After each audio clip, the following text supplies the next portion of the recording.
Hey guys, Joe here, and today we are taking part 2 of the Xbox PC HTPC thing that I'm building here. I've done a little bit more refinement, I've changed up a few parts in it, and I want to talk to you about what those are. If you're new to the channel and you haven't seen my content before, I encourage you to maybe check out some of the other videos. There's almost 700 on the channel. Also, if you wouldn't mind, maybe consider subscribing to my channel and maybe using my Amazon affiliate links. You can buy anything you would normally buy on Amazon, such as toilet paper, food, computer equipment, Xbox controllers, whatever the case may be, and I get a little kickback, which will help me buy stuff for the channel. You get more content, and we both win, because then I don't have to beg you just for cash. Unless you want to give me cash. You want to give me cash? Give me cash. I started this project last year. I know that sounds funny, but really I did start it in December from some parts I had laying around and I couldn't sleep one night. So if you recall from the last video, if you don't want to go ahead and go back there and watch it, what I did was I took a broken Xbox One, in this case 2 of them. I had 2 of them, one that didn't read right and one that just didn't power on. I disassembled the shells and I turned them into what you're seeing right here, which is the basis for what's coming, or the basis of the finished product. And I've already done some modifications. Internally, it's an HP small form factor desktop PC, not an ultra small form factor, just a small form factor. And originally it had an i5-2400 in it that I sold. I put an i3-2130 in it the last video just to make sure the board and everything still worked and to figure out layouts and how everything was going to work. And then I upgraded it again. I wanted a quad core. The i3 was returning like a 287 CB score, so it was okay for regular applications, but I wanted a little bit more power in case I decided to upgrade other components. So what I did was, for, hopefully you can read that there, $18.47 with free shipping, so under 20 bucks, I got an i5-2500.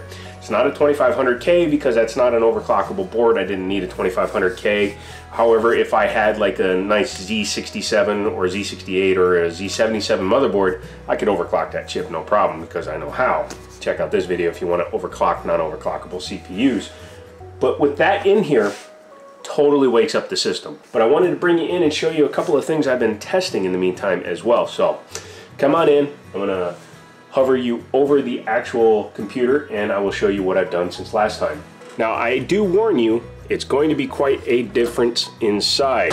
At least in my opinion it is. Let's go ahead and move a couple of things out of the way. First thing you'll notice is it has an all-in-one cooler that is kind of hanging out the back. I'm still debating. I think it's just going to always hang out the back. I think that actually is kind of cool. Plus it allows me to have the cover on and the thing look like it's just stock, and when it's inside of a console or a one of those cabinet thingies that you put your TV on. Sorry, I don't watch TV much. It'll be hidden. But you'll also notice that I got the GT1030 to fit. Now, I did actually have to, I guess the best way to put it is modify this GT1030. And what I did was, I did have to take off some of the plastic. I'm going to finish that off before I finish the design. And I bent the fins for the cooling system. As you can see, they're bent in an upward position, but it still runs nice and cool because this post right here was interfering with the body of the card. But now it fits just perfectly, which means if I get a GT 1050 Ti or GTX 1050 Ti, I would have to do the same similar modification to it, but it would fit just fine. So I do have some upgrade paths. Obviously, if you know these little HP pre-builts, you'll know that this is kind of a hard thing to do because, number one, this is a USB controlled AIO. This is the H80i from Corsair, but additionally it uses a CPU fan header, or a CPU pump header if you have it, as well as SATA power. So I have a SATA plugged in, obviously, but then I needed to plug in a fan header, but because this is a proprietary motherboard, that wasn't going to happen unless I did something kind of funky. And what I did was, I got a $4 extension off of Amazon, which takes SATA and puts it into PWM controllable fan splitters. So I have the pump running off of one, and I have the fan that's on the radiator running off of another one. It does eliminate the ability to put another hard drive in here, as all the SATA plugs are currently being used, but I have an external hard drive that I plan on using on this because it has USB 3 in the back. And the only drive in here currently is the SSD, and I'm working on something to mount it right there upside down, which I think will be the optimal position. So in the last video, I was trying to figure out what to do with the control here on the side, or these buttons. And what I've done is I've actually glued down this fan mount, so this is actually secured now, and I've glued this to that. So I'm going to make something to hold this down. I'm thinking just a clip that can just be screwed in right here. I'm thinking I'll glue it here to the top of the power supply and then use a thumb screw to screw it in there, which will secure the power supply, which will be perfect there. And once the top is on the system, I'm going to make an acrylic plate that actually fills this entire area, and then I'm going to drill out the corners, and it's going to use thumb screws to hold the whole thing on with a cutout so you can get to here. The reason why I wanted to keep this, number one, it's all proprietary in here. All these connectors right here go to this, and without them plugged in, it doesn't work right, and you can't just, you know, booger together something because it won't power on correctly, and I don't feel like dealing with that. So I need to make that plate still, finalize the securing of the power supply, probably make another plate that's going to go on the back of the system here and cover the very back of it, and just have a cutout for the tubing on the water cooler. And then I'm still debating whether or not to put a fan in here, because when this sits on top of the case, I can use it to vent some extra air out of the top, plus I have one extra connection left on the PWM fan splitter. So that's where we are in stage 2. I still am waiting on a couple of pieces, such as a piece of acrylic to cover both sides. I intend to take the plastic off this piece here because it's just not, it doesn't look right. And I'm going to make it so that those are what fully attaches the top half to the bottom half. I think that will work perfect. As you saw, the carbon fiber wrap I put on there covers the other CD-ROM drive port very well, which is really nice.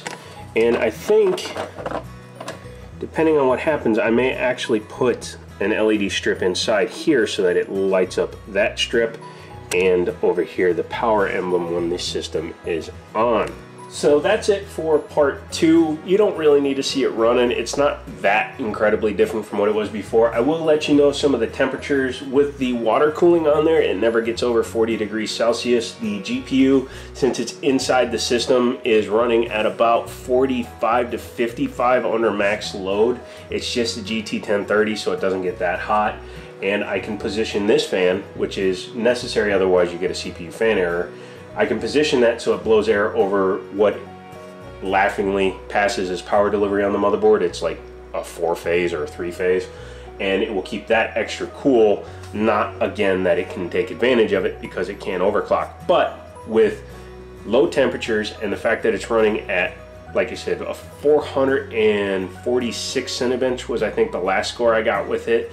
And I think with some, you know, systems tweaking with background processes and that kind of stuff, I can probably get it closer to a 500 Cinebench. That makes for an extremely useful HTPC. And it's a true quad core with 4 threads, so I can play games on it if I want to when I'm sitting in bed. However, again, this will be more of my bedroom system, and I'm thinking about something different for a living room system.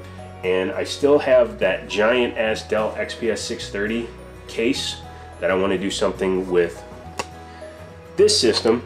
However, out of left field, Linus Tech Tips, which is one of my favorite channels to watch, and I highly recommend it if you like the tech space, did exactly what I was planning on doing, almost. They got one of those Wananjur X79 dual processor motherboards, and they tested it.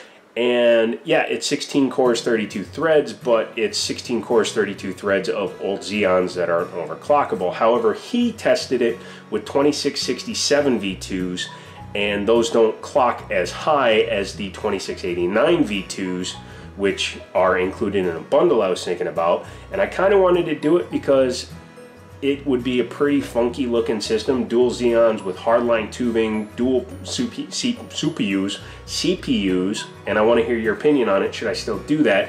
Because I can get the board and 2 processors and the water blocks for like 260 bucks.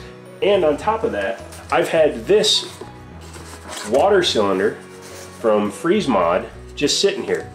And it's a really nice cylinder. It's actually, you can put it either way you want to, although their logo just came off one side. That's okay. That will be the bottom from now on.